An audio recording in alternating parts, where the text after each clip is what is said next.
Hello everyone, today I'm about to simply go ahead and teach you how you can remove your phone number from your TikTok. So it is going to be a very simple and easy step-by-step tutorial, so feel free to watch the video till the end. And with that being said, let's get straight into the video. So all you have to do is just go ahead and open your TikTok application and go ahead and tap on your me icon on the bottom right of your screen. So first thing I'm gonna say before we try to remove the phone number from TikTok is that you can't actually remove a phone number from TikTok, but what you can do is go ahead and replace it with another one. So there is no actual way to go ahead and remove your number. Let me show you. On the top right, you want to tap on this triple dot icon and you'll be on this page right over here where you want to tap on manage account, and then as you can see there is going to be your phone number. Just tap on that and it will say verify your number and tap on send code, and now TikTok will send a code or 6-digit pin to your phone and it will automatically enter there. And now as you can see, it will ask you for another phone number, and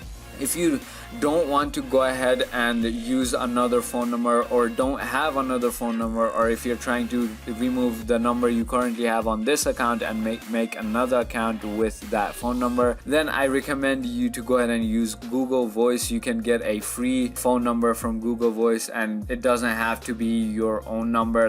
It's just gonna go ahead and be another virtual number for you. If you go ahead and put on the Google Voice number on TikTok and then go ahead and use the phone number that is already linked onto another phone number, that is very possible. But in this case right now, TikTok doesn't allow you to go ahead and completely remove a phone number. It just allows you to go ahead and replace a phone number. So if you thought this video was helpful to you, feel free to comment down below and let me know. And with that being said, thank you so much for watching.